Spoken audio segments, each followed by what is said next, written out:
ரித்திகா, ஏன் இப்படி எல்லாம்? எல்லாரும் உன்னை அப்படி பேசுறத பார்க்க எனக்கு எவ்வளவு கஷ்டமா இருந்துச்சு தெரியுமா?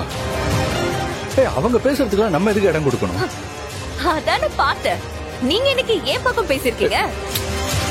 அப்படி இல்ல ரித்திகா, நான் என்ன சொல்ல வரேன்னா அவங்க நீங்க ஒண்ணும் சொல்ல வேண்டாம். நான் பார்த்தனே, நான் கீழே விழுந்தப்போ மத்தவங்க எல்லாம் பாத்துட்டு இருக்கிறப்போ உங்களுக்கு என்ன வந்து தூக்கணும்னு தோணல. அந்த அளவுக்கு உங்க அக்காவை மீறி எதுவும் பண்ண முடியலனா என்ன எதுக்கு கல்யாணம் பண்ணீங்க? இப்படி இருக்கிறவர் கூட ஒரு பொண்ணால எப்படி வாழ முடியும்?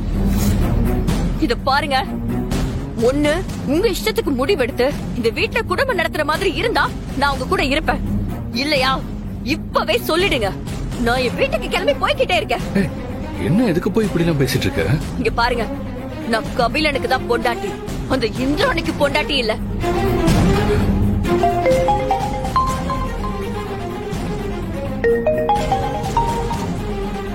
மா, ரித்திகா, அங்க என்ன நடந்துச்சு? மா, இங்க யாருமே என்ன மதிக்க மாட்டேங்கிறாங்க. எல்லாரும் அந்த இந்திராணியோட பேச்ச கேட்டுட்டு என்ன திட்டுறாங்கம்மா. இப்ப கூட என்ன ஆச்சு தெரியுமா?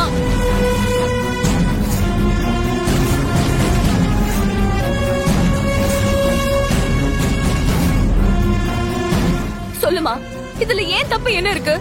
ஆனா எல்லாரும் அவங்க பேச்ச கேட்டுக்கிட்டு என்ன தப்பு சொல்றாங்க. எனக்கு அவமானமா இருக்குமா. ரித்திகா, வாய மூடுறி. நான் மட்டும் அங்க இருந்திருந்தேன்னு வச்சுக்கோ, நான் அறையிற அறையில உன் கண்ண ரெண்டும் செவந்திருக்கும். என்ன அம்மா நொம்மானுகிட்டு? ரித்திகா, உனக்கு என்ன புத்தி கெட்டு போச்சா என்ன? என்ன ரித்திகா, நீ எல்லாத்தையும் எடுத்தேன் கவுத்தேன்னு பண்ணிக்கிட்டு இருக்க? இங்க பாரு, இப்படியே பண்ணிட்டு இருந்தேன்னு வச்சுக்கோ, அப்புறம் வாழா வெட்டியா வந்து வீட்டுல உட்கார வேண்டிய நிலைமை வந்துரும் உனக்கு. சரி, உனக்கு எப்படி இந்த விஷயம் தெரியும்? யார் சொன்னா? நான் தான் சொன்னேன்.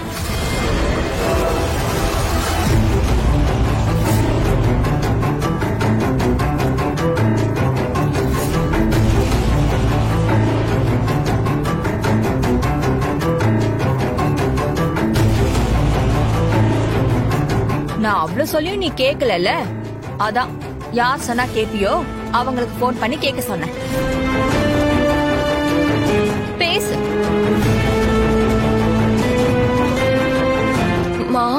இங்க பாரு ரித்திகா, நீ அந்த வீட்ல ராணி மாதிரி வாழணும்னு நினைச்சீனா முதல்ல அங்க இருக்கிறவங்க மனசுல எல்லாம் இடம் பிடிக்கணும்டா.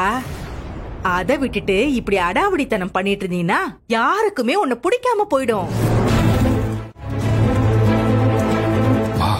எதுக்குமா? இருடா. அதுக்காக தான் அம்மா உனக்கு எடுத்து சொல்லிக்கிட்டு இருக்கேன். அதனால நீ பார்த்து பக்குவமா நடந்துக்கோ. அதான் உனக்கு நல்லது. புரியுதா? சரி, வை போன வை.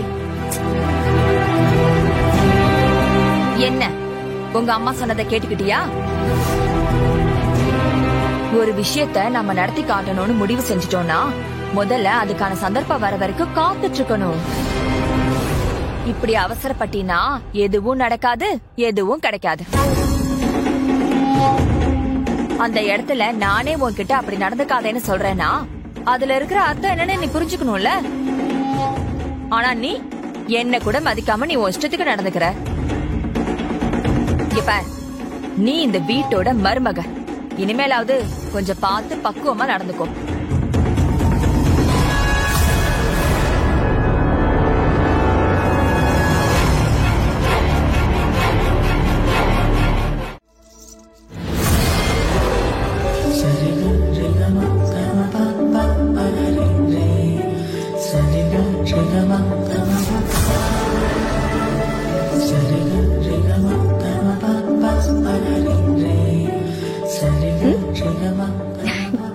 Bye.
ஐலி, என்னாச்சு? என்னாச்சு? இது குத்திடுச்சு.